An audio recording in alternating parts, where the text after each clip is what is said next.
Hello. Welcome back. Welcome to Modern Medieval, the podcast. I'm Megan. And I'm Ella. And today we have a very special guest. Yes. As you've probably heard. So today we have with us Ari, aka the Turnip of Terror, who is a medieval reenactment and living history participant, historical weapons, martial artist, and armor enthusiast. He has been participating in living history and reenactment activities both professionally and as a hobby since 2006. And we are so delighted to have him here with us today. Hi, Ari. Hi, Ari. Hello. Welcome to Modern Medieval. This will hopefully be a fun fusing of our two projects. So, I'm really excited to be here. Oh, yay. Ari's also a trooper because he's woken up really early to be with us. So Thank him for that. Hey, as long as there's coffee, I'll do anything at any time, you know. I totally sympathize with that. Yeah. Or chicken nuggets, myself personally. Follow you anywhere. So, Ello, do you want to start off? Kind of getting us going? So, our first question is quite a general question. How did your love for the medieval start? Can you pinpoint a moment, or is it something that you've always been a fan of? It's really always been something that I've been a fan of. You know, when I try and think back to what started my interest in medieval itself, it's actually probably started in fantasy. And as far back as I can go, I remember I was in the 6th grade when I was reading both like Larry Niven level Ringworld sci-fi, and I had read not just The Hobbit, but I had started on The Lord of the Rings. Wow. And I had to defend myself against plagiarism for doing a book report on The Lord of the Rings in 6th or 7th grade because they didn't believe that I had read it because it was too complex. That's impressive. So I'd always loved literature. I've always loved fantasy, everything from, you know, Discworld to Dragon Riders of Pern, like everything and in between. If it sort of had a fantasy medievally tinge to it or a sci-fi tinge to it, I just ate it up. So throughout school, I always found the medieval part of history very interesting. I found I had a hard time engaging with the actual sit down in class history part of it. I was actually a really terrible student in primary school. I have learned to be a good student only as an adult, but as a kid, I found I would be voracious in my interests and completely ambivalent to the things that they also wanted me to learn. So as I grew up and went off on my own and started to do random fun and entertaining things, I find myself doing stuff more similar to like cosplay. You know, I dress up in medievally-esque clothes to go and watch the Lord of the Rings movies in theaters or the Harry Potter movies in theaters. Yes. And then I found myself falling into living history when I got a job at the Ocean Institute in Dana Point, California. And it was 19th century reenactment because we were portraying the 1830s and the maritime. It was effectively you were representing roles on board a tall ship to follow these programs that went with 2 years before the mast. The kids in California, Southern California, social studies read an abridged version of it because it was local history. And that really colored my interests outside of work because I found that there was this lens of authenticity that you could apply to what you were learning. So when my dad took me to England when I was like 13, 14, because I liked knights and things, I saw it all through the lens of a kid who enjoyed fantasy movies that were in medieval settings. And then I was able to come back to the things I had already learned in a more authentic, accurate perspective, and it sort of really made it even more interesting. I wish I had figured it out the first time around. I feel like a lot of us found kind of an interest in the medieval, like yourself, through fantasy, though I have mentioned on the podcast that I myself was likewise not the best of students, kind of threw out pockets and avoided the medieval, actually like reading it and things. I was much more invested in the fantasy or like just fictional aspects, but it is definitely something that has always kind of been there. But that's great that you've discovered through work. It's always great when work kind of illuminates or ticks a box, it flips a switch, and you're like, oh, this is providing something for me aside from just like a paycheck. True. Oh yeah, that job is not what I would call a paycheck type of job. We described it as paid volunteering. It gave you just enough to eat, so that you could then turn around and come to your next day at work. But it was fun. I mean, it was a wonderful formative experience, but it definitely was not about the paycheck. Fair. A quick question before we kind of move on. What is the difference, if there is, between living history and reenactment? So that's one of those differences with sometimes no meaning and sometimes profound meaning, depending on who it is you're talking to.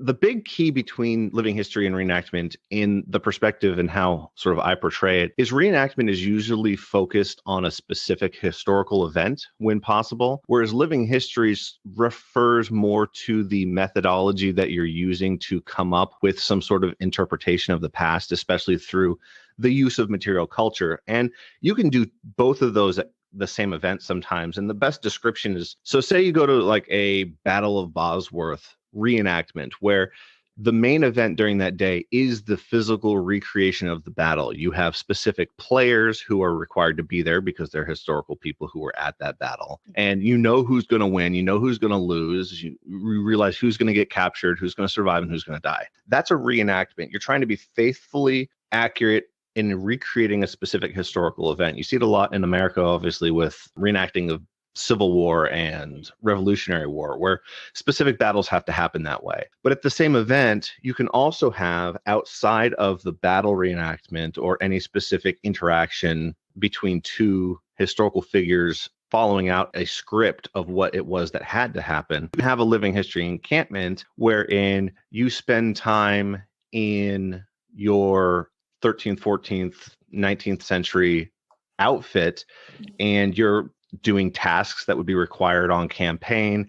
You're living in tent, you're cooking off food, and you're trying to do as much sort of internally to experience the past and to sort of get immersed in the past. And maybe you'll have people come through as part of demonstration, like an open encampment where the public can walk through and interact with you, either first or third person, or, you know, it's completely closed and it's entirely an immersive event. And that would be more what I would describe as living history, where you're trying to experience the past and you're trying to put some sort of tangible connection to the past. Whereas reenactment is you're specifically focused most of the time on an event, and you can reenact things that aren't specific events. A lot of times when you think about like World War II, they'll do reenactments what are called tactical reenactments, where the success or failure of the engagement is not orchestrated ahead of time. They'll go out and they'll pretend to fight. No, if you get shot at, you go down, and you know who's going to win, who's going to lose isn't preordained. And a lot of people consider that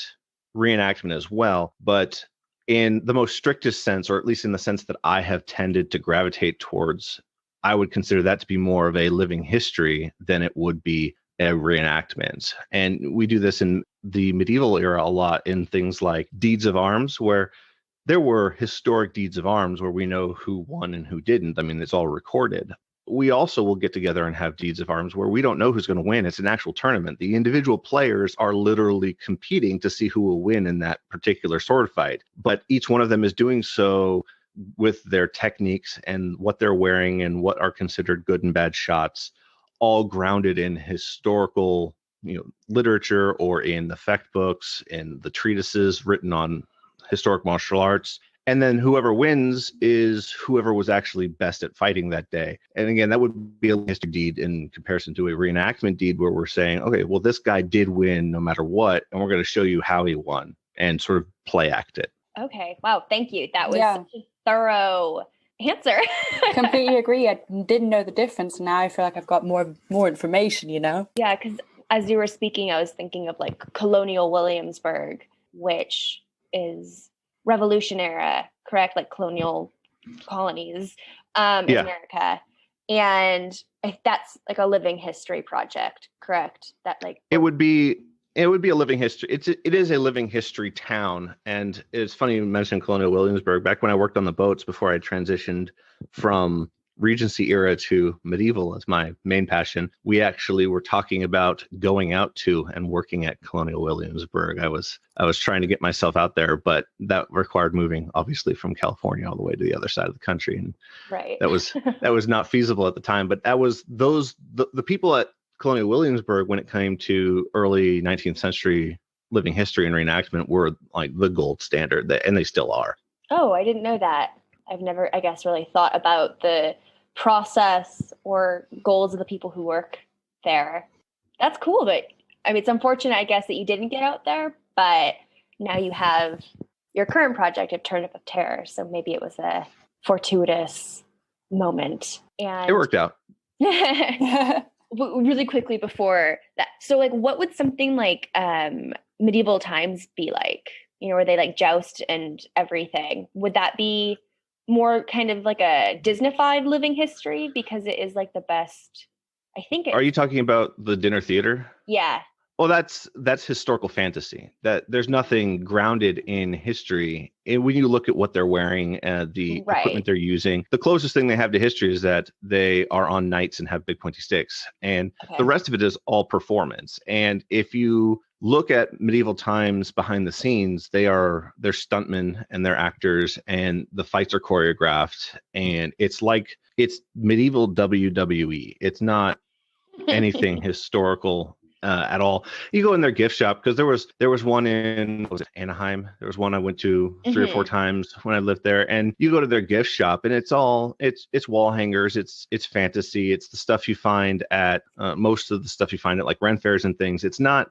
But it's not meant to be historical. Right. Sort of like the pirate version is not meant to be a faithful adaptation of the Golden Age of Sail. It's Pirates of Penzance on stage with food. It's not, and there's nothing against it. I mean, it's great entertainment, but that's solely what it is entertainment, medieval-ish entertainment. I just thought I'd ask because I think that a lot of people would maybe think that, like our listeners or something. Also, I think it was the one in Anaheim. We went on a field trip in 6th grade when we were studying the Arthurian cycle. And it was a blast. I had a great time. And my team, my color, my knight, whatever won. Oh, that's cool. Right. And yeah, having like the kids' boxes with the chicken legs or turkey legs or whatnot was wearing the paper crowns. Yeah, it was a fun experience. Definitely entertaining. I think I have a picture somewhere of, I think it was probably somewhere between 17 and 19. They had the knighting ceremony, and then you take a picture with the guy in the robes tapping you with the sword. I've got that somewhere. It was a lot of fun. I love that place, but it's not reenact our living history. Right. Okay. So yes, a good clarification. Yeah. So I guess that kind of takes us, so as you've been saying, you went from kind of the Regency era and you moved a bit further back into the medieval. So what was the process of starting and developing and creating the Turnip of Terror? Like, what was that kind of trajectory? Well, when I was working on the boats, I had also done a little bit of the SCA, the Society for Creative Anachronism, which is a large medieval living history type organization. There's chapters all over the world, and it's a fairly popular thing. And so I had a taste of medieval while I was working, but obviously my focus was on developing my impressions for the boats and obviously working and such. So then what ended up happening was I got transplanted to the Midwest via the Army. And here in the Midwest, I managed to make some connections with the SCA again. And then through the SCA connections, I found that there was actually a fairly well-developed medieval living history community. And the community at the time was mostly based around HEMA, which is historical European medieval martial arts. It's the idea of taking the fighting books that were written in the 14th, 15th century and recreating those techniques to be able to develop and redevelop a fighting system, medieval weaponry that is authentic to the time when those weapons were the tools of war.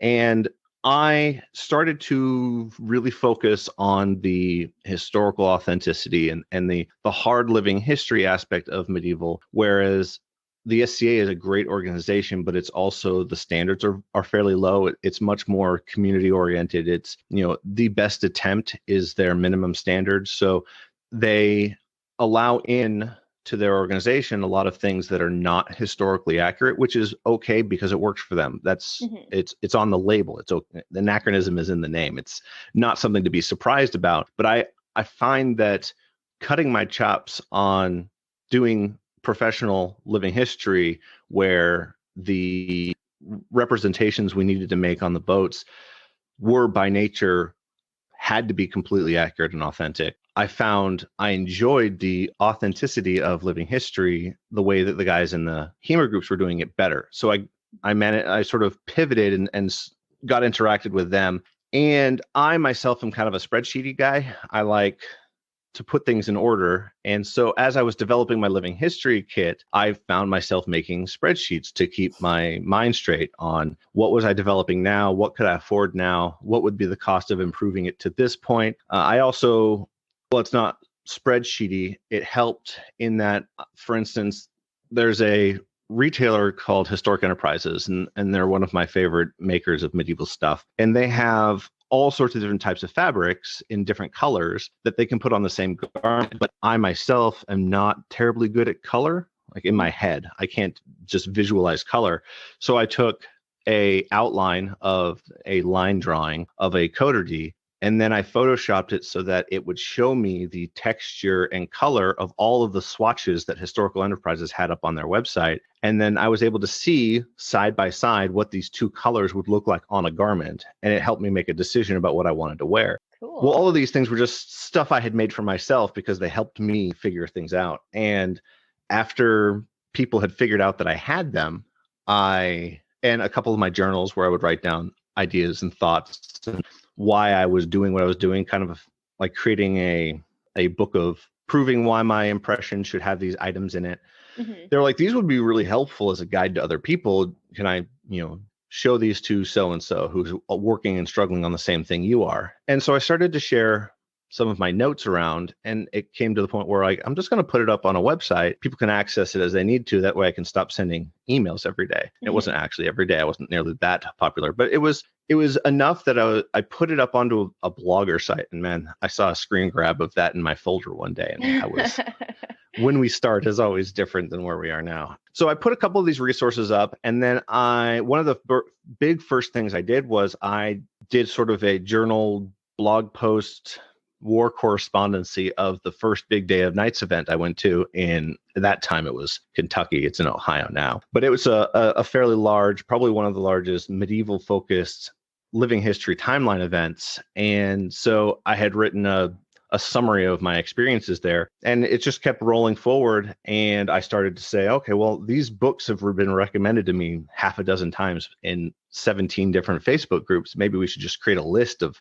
recommended books. And so over time, the website has developed into a medieval focused living history resource. And what I post is always meant to be resources for the living history reenactor to have better information and not be confused, because when you get right into it, you want to jump into living history, and the sea of to know at once is just, it can be very overwhelming. And if I can help people be better at that, then I then get to interact with higher quality living history impressions, and so that works out for me.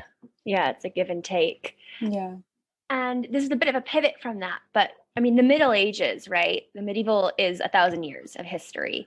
Yeah, that's inconvenient, by the way. Yeah, I was going to ask, how does that, when you go to a meeting or a reenactment or whatnot, is it told before, this one's focused on the 13th century? I mean, of course, if you're doing a reenactment of a battle, that will situate it in time. Or do you have a mixture of kind of early medieval with late medieval and then 13th century thrown in there? How does that work? So it depends is always the least fulfilling answer. So okay. It depends. What ends up happening is it's event specific. So say you go to an organization like the SCA. The SCA is pan-medieval, which means that any one event can have people portraying impressions from prehistory to 1500. Mm-hmm. And they just sort of all coexist because that's the game they play. When you go to a living history event, generally they pick a time and place for the event. So one of the big adages of living history is your time, place, and status. That's how you really start to nail down an impression. You want it to be narrowly focused on where it's from, when it's from, preferably within a generation. So we think of maybe plus or minus 10, 15 specific date, and then you try and make sure you know where you stand in the social order, and those 3 decisions will really inform most of your material culture choices. So events tend to do a similar thing, with the exception of timeline events. Timeline events, what they do is each segment of the timeline is one of those narrowly focused times. So Days of Nights is my big mecca. It's the one I like to go to every year, and it goes and has a early medieval section of the timeline, and it has a high medieval section and a late medieval section. And then in each one of those sections, each camp is broken down to be a specific time period. So, you'll have an encampment that is focused on the Battle of Agincourt. So they've got 1410 plus or minus impressions. And then at the very early end of the timeline, you've got specific eras of Roman reenactment, and you've got all the way through 13th century. And then during the presentations there, we actually take everyone in armor and go effectively like generation by generation, and you can see the progression of the improvement in technology of medieval armor. It's a fantastic event. I love going to it, but the timeline events tend to specifically focus on generally the time period of the event or the group that's doing the event. So say you have a group who does primarily early 14th century reenactment, which is that's my end of the playground about that. And so then they'll do, say, like the Kansas City Sword Guild, which is the one that I got involved with, and they're called they've got a new name now. It's the Historical Martial Arts Group of Kansas City. The same general people. They have about a century that they tend to bring their impressions in for, say, their annual deed of arms. So they have a big tournament, usually every year. COVID, thank you. But usually every year they have this big deed of arms. And so they'll usually take impressions from like mid 1300s to mid 1400s. And that way the technological advances don't become so great between 2 different contestants that it's sort of impossible for one to actually score reasonable points against the other. So that's what you tend to see. You tend to see a narrow focus, usually as small as 10 years, sometimes as big as a century, for an event. And then everyone who brings their impressions to that are expected to conform to that time period for that event. Okay. So yeah, that sounds like there's a lot going on, but that does actually answer that question. What happens if someone like shows up and like, do you have multiple costumes? Like, could you, or not costumes, sorry, but like outfits that you wear? Like, have you ever shown up to an event in the wrong time period, or are you just so aware that you're going to an event that is in your era, I guess? So costume, garb, kit, all those words are perfectly acceptable. There are people out there that will rankle at costume. It's not a costume, it's historical garb. Or, I mean, effectively what we're trying to do is we're just trying to wear the clothes of people from hundreds of years gone. So, when I get dressed in the morning, am I putting on a costume? Well, in a way, if I wouldn't wear that if I'd only wear what I'd wear to work, then I'm effectively wearing my work costume. It's not that big a deal. The word garb, costume, I use the word ensemble a lot. I don't know why I've fallen into that word. Fair enough. But it all counts. So yes, I have multiple impressions. They come with different costume to represent them. So generally I have a higher status and a lower status impression that focuses on the late 14th, early 15th century, though I have enough stuff to do a little earlier medieval. I've never gone to an event in the wrong costume because the event tells you what they want ahead of time. It's not a surprise. So I don't know of anyone who goes to an event and just brings a costume in with completely ignorant of what the event actually is. So that's not really an issue that most people run into. What does run into sometimes is that we'll end up, if it's not coordinated, we find an inaccurate distribution of social classes based on the scenario.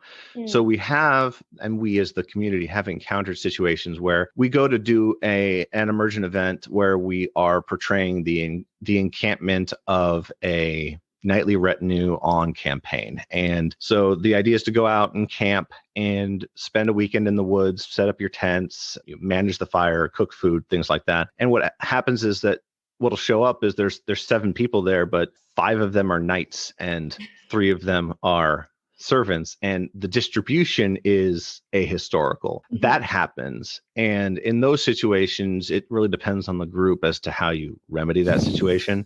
Okay. Public access events that open registration to general people can encounter that issue where someone shows up without the right authenticity standard. But a lot of times what we do is we vet ahead of time through photographs. So for instance, Days of Nights, if you wanted to come and do a presentation of Days of Nights, you need to submit a photograph of your impression to the organizers, and then they say yay or nay as to whether or not you can show up. And a lot of places do that. If you're bringing people in who aren't in your group and you don't already know what they look like, they'll usually vet you ahead of time, because even quote open registration events are usually they're just fancy invitation events that people want you to come, but they expect you to come to play the way that they're trying to experience that weekend. Okay. I did that. I wouldn't have thought that the vetting beforehand, but yeah, if you're trying to get to a certain standard, then that totally makes sense. I have one more question about this, Ella, before you can I ask you the next one? I've got a couple questions as well. In regard to the earlier you were talking about the swatches and everything you were looking at for the garb, your ensemble. Is it made the way that it was made in that era and from materials of that time, or is there flexibility in like the material? Because if you're emphasizing material culture, I would think maybe you want something to be made from the wool that is made from that process, or is that more flexible due to just access? Well, so historical authenticity is not a yes or no. There's kind of a spectrum. And the problem is that there comes a point where we hit this sort of irreducibly absurd level of granularity. So, and there are people all over the spectrum on what constitutes historically authentic, because when you go to an online merchant, you want them to produce a garment that conforms to historical patterns. There's one tick box on the checklist of authenticity. So some people will just cut T-tunics that are shaped like a T-shirt but made to look medievally. Well, that's not an authentic tunic. You want something that is made from a historical pattern, so it'll have the correct gores and the correct curvature to it, because how we make garments, just like any other technology, has developed over time. So an early medieval impression will have a different knowledge base of seamstress or tailoring competency than maybe a later one. That's why we have some elaborate garments in the late medieval that just were not able to have been thought of 500 years before, because we just hadn't developed the correct sewing technique. There was a time when everything was pretty much made flat and you put it on your body. And then we started to try and make clothes that conformed to the curvatures of the body. So you have this progression. So yeah, you want someone to be able to tick box the historical authentic pattern. And then you go to materials. Okay, well, do we want it to be made from cotton, linen, polyester, wool? Well, what kind of impression are you doing? Because if you're doing an impression of late medieval in the Iberian Peninsula, you have access to far more cotton than you may have done if you are the exact same time period, but you're in Southern Ireland, where they may not have had access to the same level of international trade or material resources. Then you say, okay, well, everything was sewn by hand back then. So do we want to make sure that we construct the garment out of entirely machine stitching, or do we want to blend it, which is what most people do, is they have all exterior visible stitches hand sewn and then hidden seams machine sewn just for time constraints. But then there are people who will say, well, that's not authentic enough. Everything needs to be hand sewn. Well, then you go down to, okay, so I've got a hand sewn garment with natural linen thread and it's made from wool. But you can keep ratcheting it down where, okay, well, how was your wool loomed? Was it wool machine loomed? Well, that's going to be different than if it was loomed on a medieval loom. It's thinner, it's not as wide, it might not be as dense. And then, okay, so I've hand loomed it, but how did you make your yarns? Were those done on a drop spindle? And then at some point you're like, well, we don't even have medieval sheep whose fiber is identical to the fiber content of the hair pulled from a sheep 500 years ago due to successive breeding of sheep over time. And so is anything authentic? You get to this point where it's just like, it's almost authenticity nihilism. Like nothing can be historical if you go deep enough. So most people just say, all right, well, it's got the right cut, it's from the right fabric, and it was sewn in the correct way. From all exterior visual references, it looks indistinguishable from that's a good standard. And the high quality merchants tend to conform to that, exterior hand sewing, authentic fibers with authentic color tones. So when you're dyeing in vats, it's very difficult. It takes a lot of expertise to get really deep colors.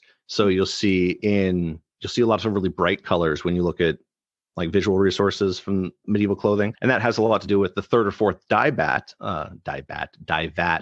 will yield paler and paler colors. So you get these sort of soft pastels in the third bath that is a much cheaper fabric to have dyed. So you'll see that on lower status impressions, these softer, brighter, not necessarily brighter, but softer, lighter colors, these pastel colors, where deep jewel tones and bright, bold colors are more expensive because it takes expertise to be able to hold fast those dyes using period techniques and using the materials they had access to, whichever time period you're looking at, generally throughout the whole span of the medieval eras. So to answer your question with a whole lot, yes, there are standards and we try to conform to them as much as possible. And that's not just in like fabric. So in armor or in tools, there's a medieval aesthetic where you also have to compete with the fact that a lot of times if you had something made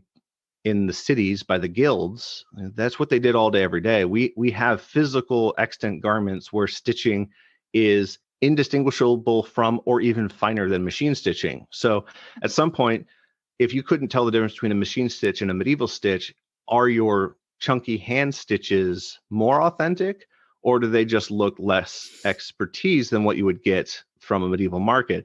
And we see these things where in the armor world, we get these quote munitions grade armors that are meant to be less expensive, but they usually have terrible shaping. And they're terribly shaped because it doesn't require expertise to teach someone to bang out a really cheap, ugly looking helmet. But then when we turn back around and look at what we have actually pulled out of the ground that was used in the past, even the munitions grade stuff still had to get you through a battle. And so the shaping to it was usually superior. It was just they would use cheaper steel, cheaper iron. They wouldn't polish it as much. They'd paint it instead of bringing it up to a fine polish. They take a lot of the labor charge out of it to make it a munitions gear, but they wouldn't make it junky. So we end up finding things where people will make things looking junky so it looks like it's lower grade because then, it was handmade by a peasant in his backyard. Well, yeah, who had time to hand make something in their backyard when they were working in the fields? You wouldn't. You got your shoes from a cordwainer because you didn't have time to make your shoes. You had other things to do. So that's sort of the idea there, is that we want everything to have the proper shape and form without looking like it was made in a factory, while at the same time acknowledging that the expertise of medieval artisans sometimes rivaled what we can get out of machining, which is interesting. And sorry, I've got a question. So how many ensembles do you have? Is it, because I'm supposing this takes, weeks or months to actually construct a proper garb. So how long does it take you? How many do you have? I have 3 impressions. I have an early medieval, high, like middle class, though there's not really much of a middle class. That's a whole topic in itself. But a higher status human type peasant outfit for early medieval. And then I have both a yeoman and a gentry impression for the late 14th century, early 15th century. And my primary impression is 1410 plus or minus 10, 15 years, effectively leading up to and involved in the Battle of Agincourt. It's sort of our stomping ground, the 100 Years' War. So those are the 3 primary impressions that I have. And how long it takes to put them together really depends on how good you are at making stuff or how good you are at making money, because I'm a terrible seamstress. I don't sew things together. And trust me, over from the time I was trying to make myself clothes for Regency era to trying to make myself clothes from the medieval eras, I have banged my head against that sewing wall so many times that there's a dent in it, but I have never broken through that wall. So I buy most of the things that I wear. So how long it takes to put those things together really depends on shipping time, or if it's a custom garb, you usually wait about 6 weeks. But there are people who can put themselves together an ensemble in weeks, because they're good at sewing and they know what they're doing. They have practiced the patterns enough times that they're not scratching their head staring at a piece of butcher paper trying to figure out what they've done wrong. They can just go cut something out. And there are a lot of people out there who have developed that skill of body patterning And it was cutting out a pattern and laying it down and putting things together. I mean, that's a very modern way of putting together garments. A lot of times, you'd go, especially, we're talking about like the late medieval, you'd go to somebody and they would lay the fabric on you and they would cut it out against your body. And that's how they would pattern it to you. It wasn't like they'd take tape measures and then hide in the back and sew something together. And there are people who can pattern a garment on themselves in an afternoon, and power to them. I love it. I love watching them do that. There's a great video on it by the people over at Popular Urbanum, how she literally patterns a hood against her own body on camera. It's fantastic. Amazing. But how quickly you can put something together really depends on your skill set and or the depth of your pocketbook, because the more you can spend, the quicker you can get something together. Of course. And on these events, when you go, I was wondering about food. Is that anachronistic, or do you try and be faithful to the resources of the place that you're trying to live? What are the rules regarding food and meals?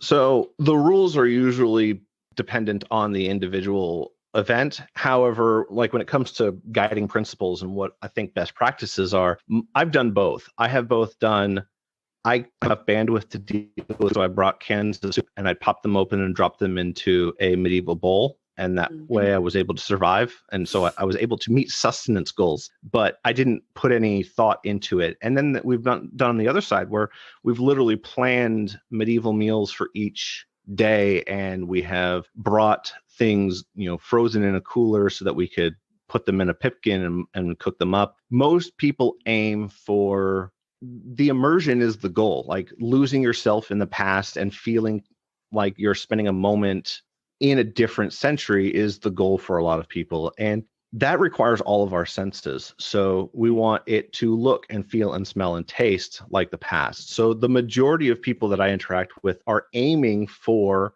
that sense of what did it taste like in the past. So they'll research medieval recipes and they'll bring medieval foods and they'll do ingredients that were not available in the past. So there's generally no potato soup, but you'll definitely be able to have, a parsnip and turnip stew. We try and access. And then another thing is it depends, again, back on how granular do you want to get. So for instance, you've got, what kind of meats are you going to bring? Are you going to bring beef, or are you going to bring venison? Are you going to bring chicken? Like, what is going to show up? And then some of these big fancy feasts, we've gone and there are people who have recreated some of the pageantry that we have read about in medieval feasts, where they've made the quote cockatrice, and they take a bird and they gild it in gold leaf, and after it's cooked and presented at the table. I mean, this is documented that they would take like a peacock and they would cook it, and then they would replace the feathers and gild the outside of the roasted bird with gold leaf, so that it was this magnificent presentation to eat. So generally people aim for a medieval flavor palette when they're out and cooking, but not everyone does. And I don't know of anyone, especially when it comes to food. There are a lot of people who will be like, you really should never do that, especially when it comes to visual displays, because that's what the public sees, especially at a public event where you're interacting with the public. Like, make sure that your aesthetic is on point. A lot of people don't seem to get wrapped around the axle too much on food, because people need to eat, and people have developed a entrenched flavor palette that is very difficult to switch over to the way medieval folk ate, because the flavor is profoundly different. And so it can be hard to get people to actually not starve to death trying to eat food that just doesn't taste good to them because it doesn't conform to what they're used to eating. So, and for instance, I was out at Days of Nights once, and I was having a rough morning because I was eaten alive by mosquitoes the night before, and I just went to McDonald's. Like, I just needed to go eat. Yeah, I just went. And there's, we've done things where you're still in your outfit, but we needed to do or something like that, and you run down to the local Walmart or wherever you're at, and you're dressed in your funny clothes, or you're at the drive-thru, and it's fine. But sometimes you just got to go. Like that time, I usually try not to leave events if I can, like especially immersion events or overnight events. I like to spend the time there and feel that sense of time. But that one event, I got eaten by the mosquitoes. I went to a truck stop to take a shower. I ate McDonald's. Like, I just needed to fair enough. Get away. It was awful. Find some calamine lotion. Oh, that's understandable though. And I mean, I guess that is one of the benefits of it being like a living history, is that you can leave if you are at a breaking point. Yes, the modern world is always just beyond the trees as a little church. if things get too rough. This is not on food, but just how do you decide, or are you like designated your rank in society? Like, do you have to earn points to move up, or like how does that work?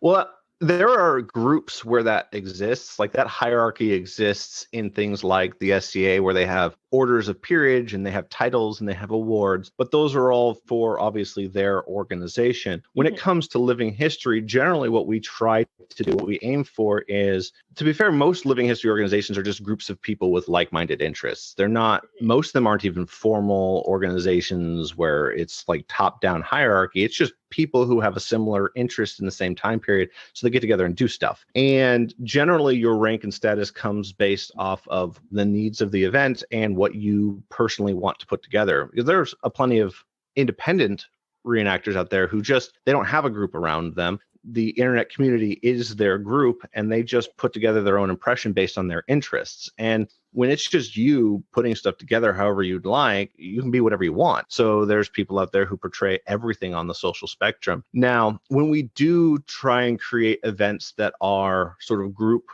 events, or events that sort of represent not just the person themselves, but the environment around them, that's when we try and find that middle ground where let's make not just what we are portraying ourselves authentic, but the interaction between our impressions should also be similarly authentic. And those situations are, again, not usually dictated by one person who says, all right, you get to be this guy today, you get to be this guy today. It's usually based on what do we need to put together, who has what outfits, and it's very collaborative. Now, I don't have a lot of experience with organized military reenactment because that's after my time period. I do understand that most living history and reenactment groups that portray military groups, and you're talking about early modern and modern military groups, have an internal hierarchy where you earn rank through your participation in that group. I don't see that happening as much in living history groups. I do see it obviously in like the SCA, where the more you participate in the SCA and the more that you have invested in the SCA, the more rank they give you in the SCA. But when it comes to putting together living history impressions with like-minded people in a collaborative setting, we don't really see much of a rank structure. It's just someone will, if there needs to be 2 knights there and there needs to be a couple, every knight comes with 3 archers and 2 men at arms, people just sort of fall into those roles based on what they have available. And if you don't have a certain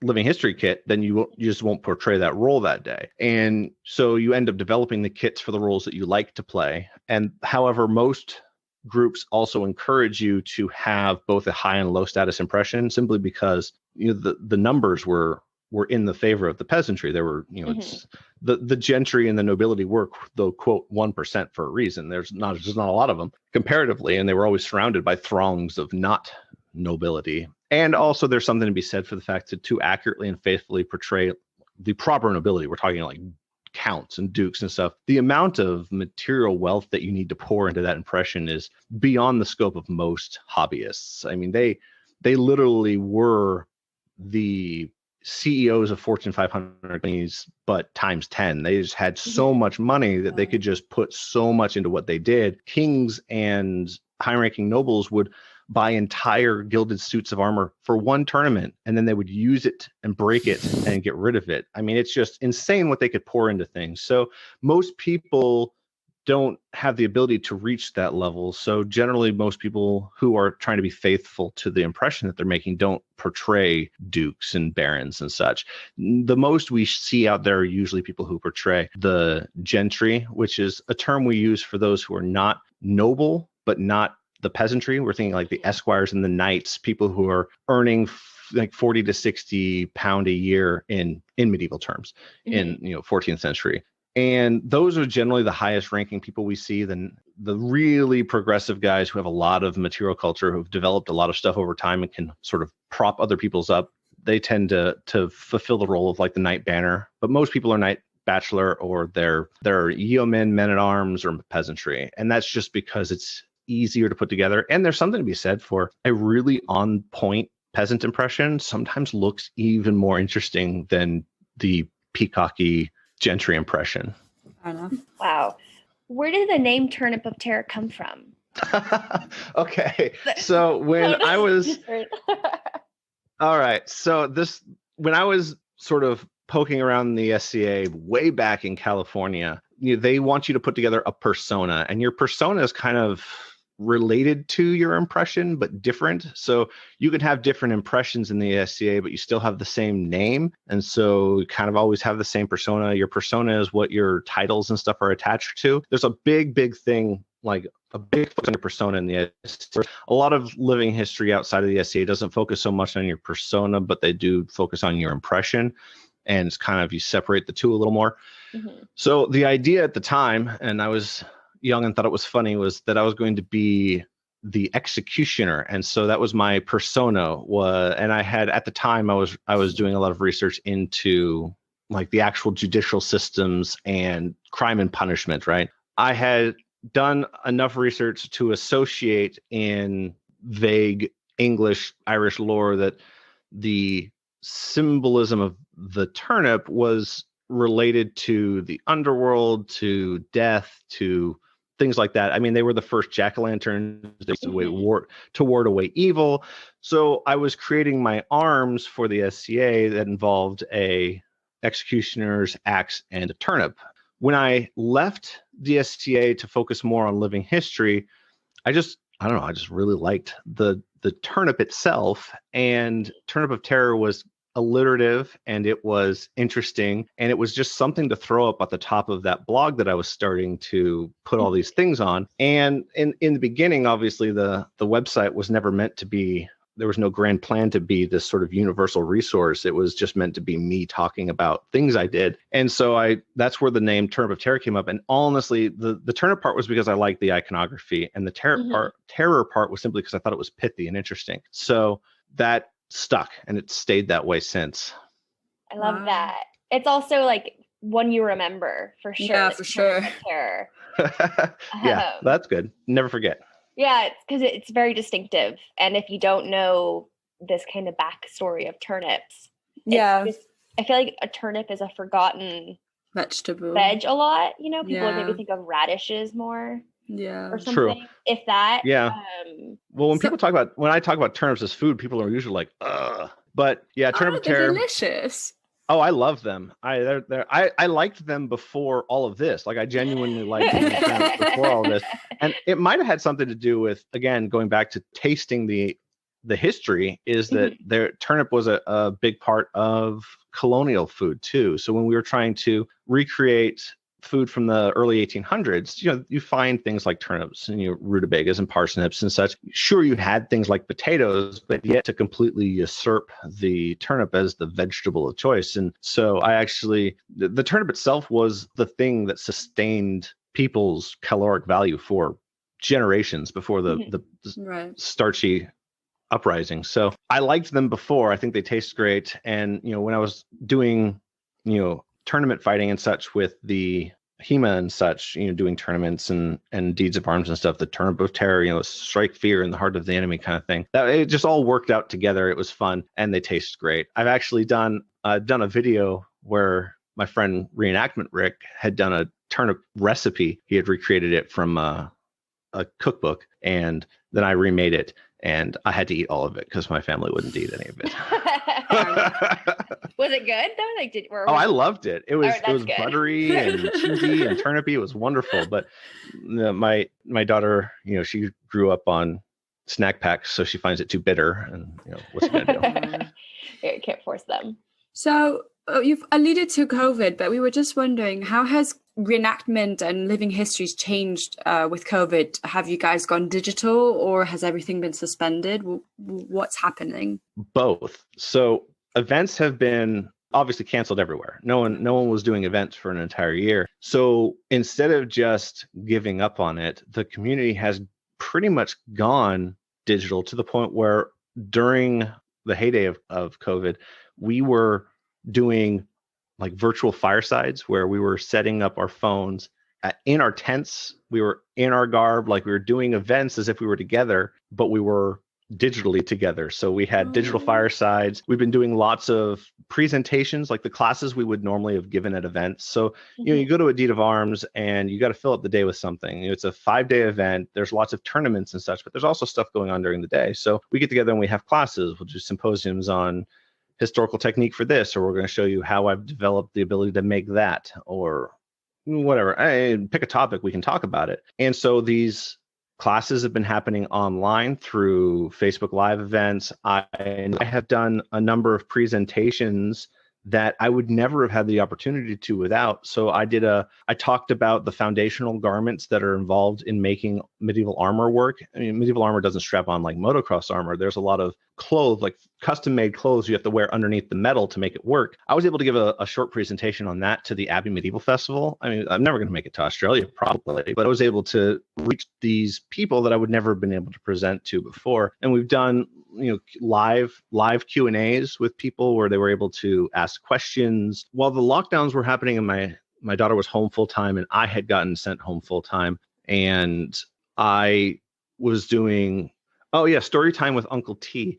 And I was taking fairy tales, customary, normal, everyday fairy tales, and I was finding their origins. What was the first time it was written down? A lot of people know that The Little Mermaid, the original version, ended horribly with her, exploding into a puff of sea foam. But there's lots of fairy tales out there that I had no idea what its original iteration was. So I would go and I was researching the original fairy tales and I read them out. And so that was something that I did. I put it across like medieval channels. I put it out to my daughter's Girl Scout group. I did it to a couple like digital learning groups for kids that were stuck at home. And so we were able to really key in and take the things that we're interested in and package them in a way that, like, for instance, I'd need to go get insurance and probably an LLC to be able to go into a school and do a presentation on medieval stuff. However, during COVID, I was able to reach like 6 different schools and talk to them about the thing I'm passionate about. And so it was really nice. And I don't want to say that COVID was good, but there were a lot of ways that we could use the internet that I think got sort of jump started. And my hope, and I've talked about this before, my real big hope is that we can take the best things we've learned after being forced through this and be able to continue to use them in the future. I would like to see digital events and physical events continue in the future. I hope we don't pull back full from the fact that we're able to talk to each other. I want to see more. I'd like to see more live streaming of things that happen at events. So if there's a presentation happening at an event that you can't get to, I'd like to see people embrace throwing a phone up that has an internet connection and live streaming it to their local group. It's something that we could do for SCA events when people are giving talks. It's something we could do during demonstrations. When I go to Days of Nights next, which I think is going to happen this October, fingers crossed, I plan to do, like I was doing reporting, so to speak. I'm not a journalist, but I would just sort of review the event for people who couldn't make it. I want to be able to take that a step further. And something I never thought or we had done all this is that I have my phone on me the whole time anyway, because it's the easiest way to take pictures and then hide it back in my pouch because it's just small enough and my DSLR isn't. But, I can take and do a digital Day of Nights demonstration and run my live stream around camp for 15 minutes one afternoon and then bring a whole bunch of people in real time. And they don't just get to read about it later, but they get to come to Day of Nights a little bit with me. And I just never had thought about doing something like that before the virtual firesides, where people were giving little demos and tours of their tent, which is something that I could only do if I went out to their event and was invited into their space. But now I was able to see the really fantastic stuff some people have done on the inside of their encampments, hanging silk tapestries on the walls to make it look like a medieval knight's tent with the opulence that they would have expected out in the field. These are great resources and I would like to be able to continue them. However, it certainly has made it harder to stay connected to people. Even though we are online and we're all talking on Facebook groups, it's kind of gotten really sort of spread out all over the place. I mean, I looked through it one time. There's like 43 different Facebook groups that I'm a part of because everyone's different niche has its own group. And so if I want to have a conversation with the community as a whole requires bouncing across different areas in even just one platform. That's not even mentioning the people who are on Facebook, but not on Instagram, and those who are on Instagram, but not on Facebook, which is kind of hard because they're connected to each other. It takes, not being on Instagram is difficult because I feel like Facebook makes it as easy as possible to do. But it certainly makes a whole lot of sense, the people who are not on Discord or are on Discord and not on Facebook. So there's all these places that you need to be, and there's no one place you could put them. Like, it's just, there's no universal global confederacy of living history. There's just not an opportunity for doing that. You can't drag everyone into that. And then all of the differences of opinions and differences of focus that cause them to splinter out into these little groups anyway are still going to present themselves. Mm-hmm. So I think the hard part has been being able to have a through line of conversation with people, because you go to an event and you're stuck there but you're there all afternoon, you're there all night, you're there for a whole weekend. You get to have some of these long form, in-depth conversations with people, and you get to have sort of an emotional friend-to-friend connection with people that it takes a lot more work to do online. So I feel like the access to other people's events has gone up. Access to information has obviously gone up. I think that community on its face appears to have gone up, but I think the direct connection between people has gone down. And I hope that my goal is to see if we can increase the ability for people to connect to each other and feel part of the family and community, while at the same time not completely jettisoning all of the good stuff that came from being forced to interact with everyone virtually. Right. I'm glad there's been like a silver lining, and hopefully things do kind of continue in this way that everyone had to adapt. And it is great to hear that the community is strong enough, passionate enough as a community to have been able to continue on rather than letting this be a barrier or an obstruction. Yeah. My hope is that inertia doesn't set in either. When things start opening up, there's two things, the doomsday thoughts, you get those catastrophic spirals of anxious thinking. When things open up and we can have events again, one, taking 2 years off, if we jump right back into the 5-day packed schedule, things that we're used to doing, are we going to sort of pull a muscle by jumping into something that is too much that we're used to have done and built up an endurance to do, and then we're out of shape, so to speak? And will that negatively impact people's experiences? And I don't want people to come back to an event and then it be too much and them to be like, why did I even like this in the first place? And sort of kind of quit. Or worse, inertia to set in the opposite direction, where you have enough people that haven't done it for long enough that they're like, man, like, what's the point of even going back?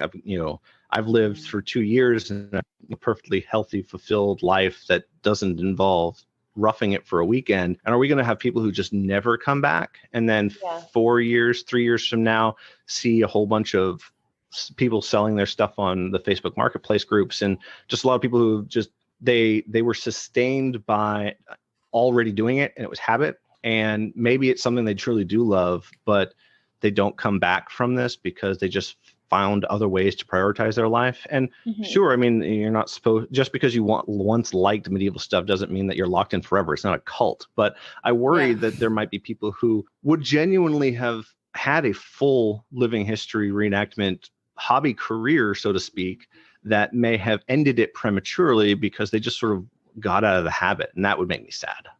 Yeah, definitely. Hopefully it's the kind of first where everyone's a bit too enthusiastic and excited to break the monotony of Zoom calls and being tethered to the technology because of isolation.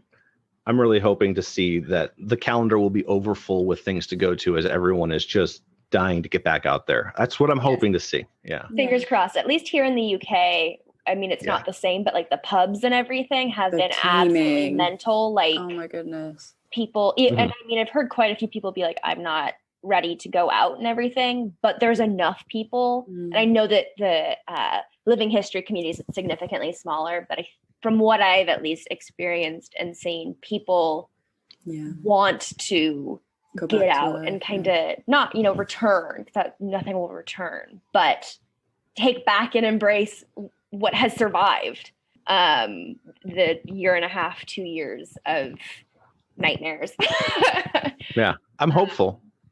We're hopeful for you, and I'm hopeful as well.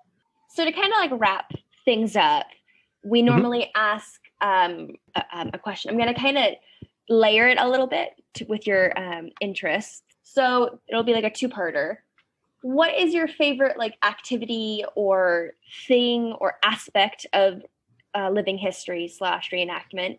And then alongside that, what is your favorite medieval fact?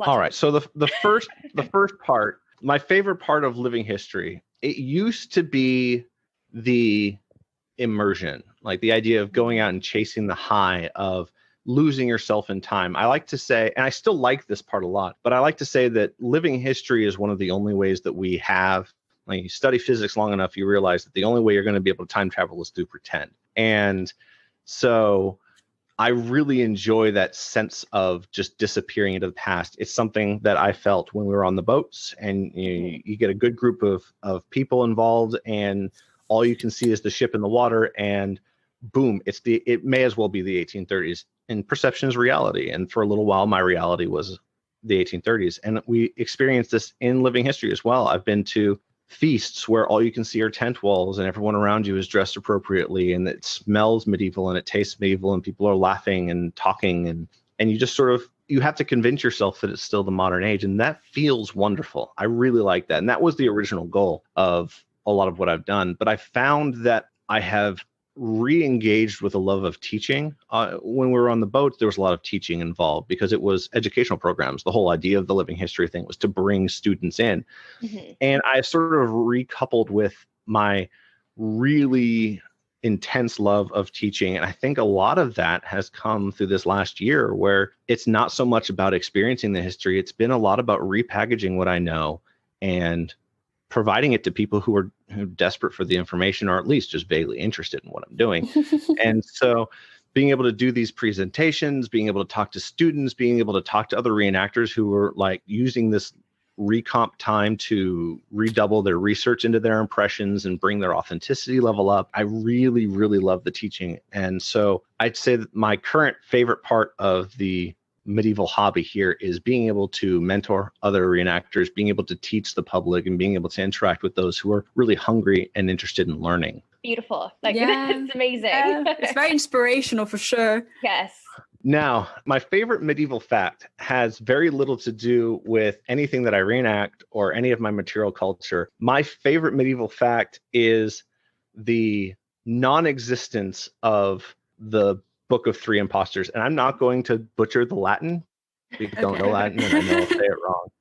But the fact that there was a book that didn't exist, that Da Vinci Code level captured the imagination of centuries of medieval people, just fascinates me. And I think what I like most about the fact that the Three Impostors as a concept existed, which for those who are not aware of what the Book of Three Impostors was, it was a book that was supposedly written as the ultimate counter-apologetic refutation of Moses, Jesus, and Muhammad. It was supposedly the silver bullet to the heart of Christianity and religion in general. And in a time when our modern misconceptions of the past was that it was monochromatic, you were either a religious fanatic or you didn't exist. When we look at the past as more human and realize that people are just like us nowadays and can be pulled in by the speculation of conspiracy theory and the fact that they were hungry for, even within their own confidence of what they thought, they were still hungry for something that challenged that, and indications that the bubbling of the thoughts and philosophies of the Enlightenment didn't just pop out of whole cloth, but were sitting there simmering for centuries before we were able to articulate them in a constructive manner. I think the Book of Three Impostors identifies the humanity of people in the medieval era in a way that little else does. It just shows that we don't think all that differently. Just because we're 500 years removed and we have Netflix does not mean that we are somehow a completely different species from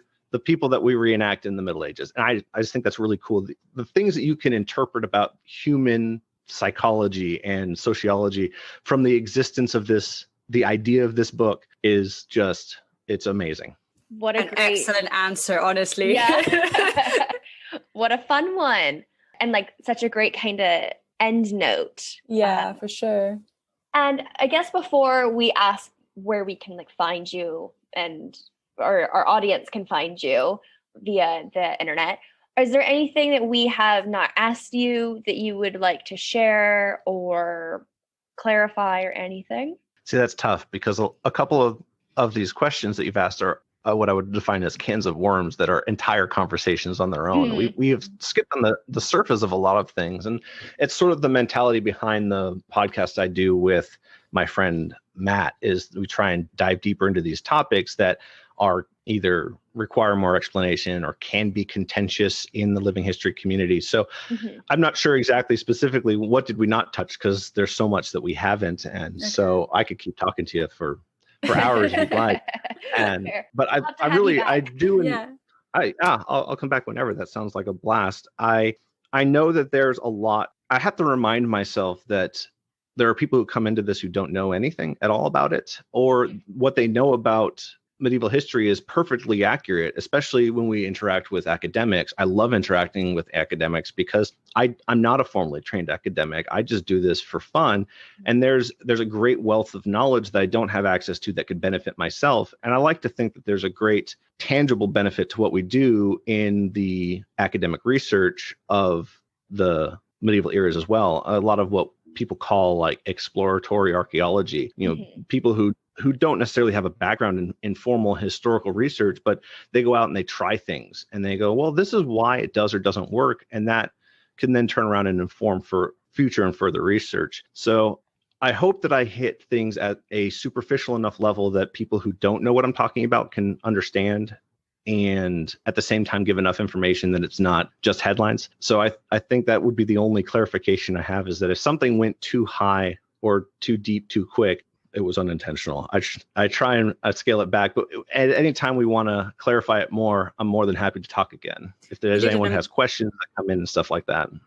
No, honestly, you've done an amazing job. It was so concise and so precise and so also accessible. I think it was amazing. Yeah, I completely thank you. Agree. And this is a great kind of way to be like, if people want to learn more, they want to educate themselves or get lost in this wonderful thing that you do, where can they find you? What can they do to educate themselves?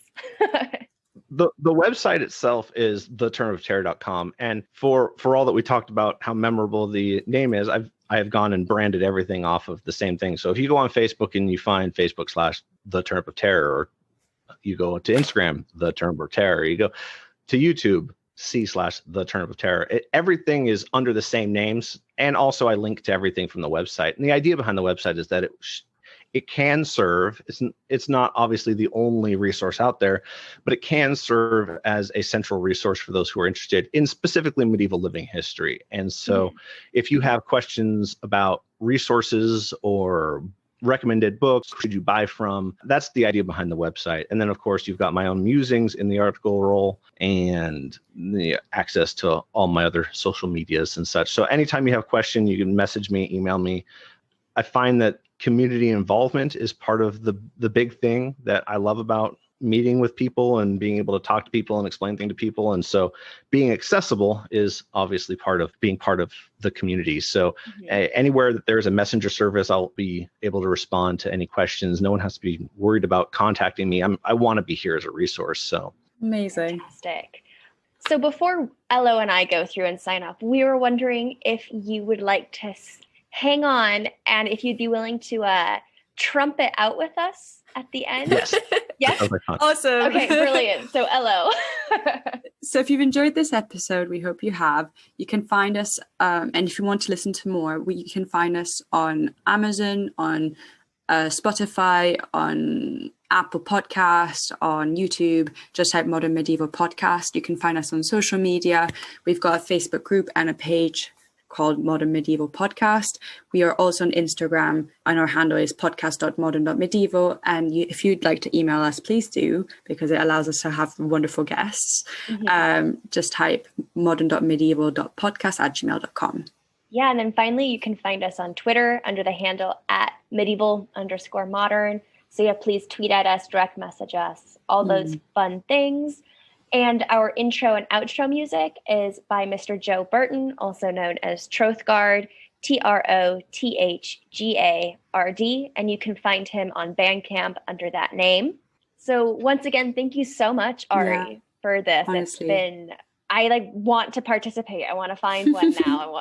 This has been so educational as well as inspiring. So thank you. Yeah. Welcome. I'm glad to be here. Yay. And we'll definitely have to have you back. We'll have to figure out something. Okay. Be great. So until next time, I'm Megan. And I'm Ella, and this is Modern Medieval, the podcast.